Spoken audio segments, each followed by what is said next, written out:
You guys are constantly looking for full-size keyboards, and QWERTY Keys seems to know that. This is the QK100 Mk2. The first version actually came out in early 2025. It's not so much of an updated version, it's actually more of a full reset and start of a brand new generation. Let's kick things off with the price. This retails at $219, and this also releases on the 24th of July. 24th of July actually coincides with their back to school sale, where there is a 10% off on every single keyboard on their website. So this will actually be going at $197.10, and that lasts for 2 weeks. So let's get started. It's available in 4 different colors: Radiant Silver, Aquamarine Blue, Strawberry Link, and Black Knight. I have with me the Radiant Silver, but before we get into the board, let's go through what is included. We have the standard set of accessories: USB-C cable, keycap switch puller, USB-C to A adapter, 3 extra switches, and a simple manual. So QK100 Mk2 is a fully pre-built keyboard, and if you have tried a QK or Evo or Neo pre-built keyboard, you know they have one of the best pre-builds in the market. Typically with full-size keyboards, we have a lot of empty spaces beside and above the numpad, but on this board, it seems like every single spot is being fully utilized. So there's a lot of gadgets and features on this. Let's first start off with their pre-installed keycaps. These are actually Owlab's newly molded double-shot ABS keycaps, and I believe they are up to the standard of, you know, whichever brand that costs $200+ for a set of keycaps.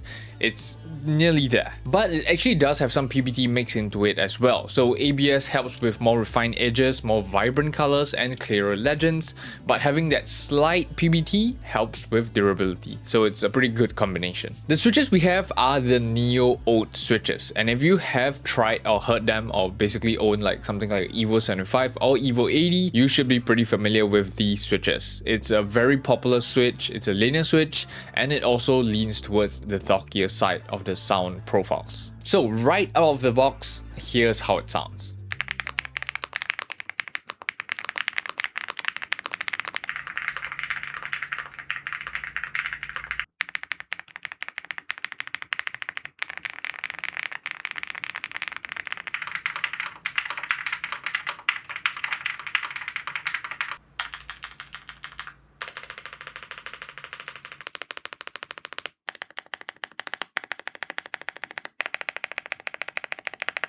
It sounds exactly what I expected it to be. It has that deep, creamy sound profile that everybody loves. On top of that, the typing experience is really smooth, and the stabilizers, I will say, I have tried better from them, but maybe it's just my unit, you never know. I think one of the best selling points about the Neo Oat switches is that they're not too loud. So for a full-size keyboard, I'm pretty sure the environment you're working in is more of an office or somewhat of a work environment. This isn't too loud that it's gonna cause complaints from your colleagues. So let's dive a little deeper into the appearance and everything this board has to offer. It's a full aluminum keyboard, we shouldn't expect any less. It's a 220 grit anodized finish, so it's a very refined texture. It is, however, a 98% layout, so it's missing a couple function keys, but we still have our dedicated numpad and most of the function keys that I believe most would use when using a full-size keyboard. The entire profile of the board feels very updated. It has all these little bits and buttons, and the side profile complements the board really well.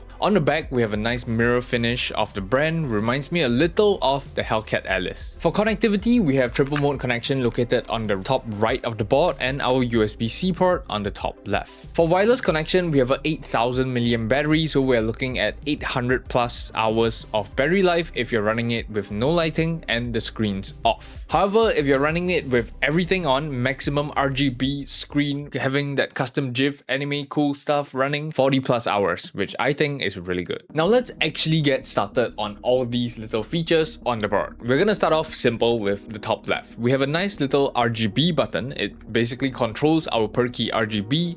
It cycles through different effects. Above our numpad, we actually have a touch bar and audio reactive lighting bar. The touch bar is a major new feature by QK. It is really cool. Sliding your finger left or right actually adjusts the volume on your device, be it your phone or your PC. And above that, we just have some cool light that reacts to the audio around it. Now on the bottom left of our board, we have the dot matrix screen. We see this a lot on different QK boards. I feel like it's pretty standard now. It's kind of like built into QK boards. Now the next major upgrade or feature on this board is the interactive screen. It now actually has sort of a dynamic island UI. It does look really cool. The visuals look cleaner than ever. Switching between the modes on the screens feel really smooth. And as you all know, QK tends to have this cute little bongo cat which actually types as you type, which is really cool. And they also have their mini typing game which we saw in their previous boards. So this screen is as updated as it gets. Now with all these features, I wouldn't really recommend opening up the board, especially if you're a beginner, because there'll be a ton of cables that you would have to disconnect. However, I did open it up just to show you guys what's inside. It's held together by like 8 screws at the back.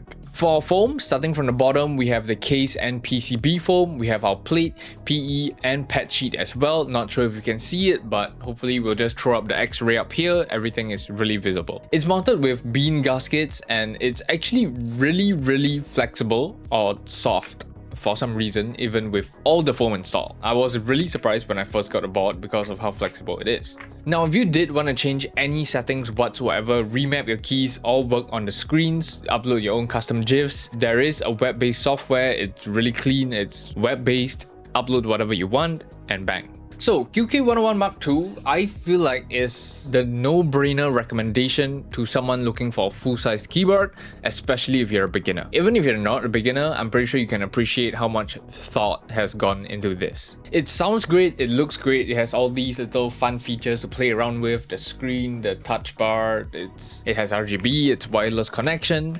I cannot think of what else you would want to add onto it. In terms of sound profile upgrades, I don't think it's really needed as well, but I'm pretty sure as you go a little deeper into the keyboard hobby, you will want to try different sound profiles, and the board is completely hot swappable, so you can just throw in whatever switches you want, change out the keycaps, you know, get a different vibe to it, get a new refreshed look to your board. So if you're interested, I'll have it linked down below. If you grab it within the first 2 weeks of it being launched, starting from 24th of July, you'll get it at a 10% discount, which is $192 or $197.10. So aside from that, we have come to the end of the video. I do know I kind of disappeared for like a month, but I am working on something really big. So the next few videos is kind of an announcement or more of a journey of what I've been working on for the past 1 to 2 months. And on top of that, if I'm speaking weird, it's also because I got invisible aligners done. So my speech feels a little off right now because I'm still getting used to these aligners. Comment down below what you think of the QK100 Mk2 and what you think I've been up to for the past 1 to 2 months. I'm pretty sure you guys will never guess it. If you do, I'll give you a free keyboard. No cap. Shipped to your house, free delivery if you get it right. Aside from that, I'll see you guys in the next one. Peace.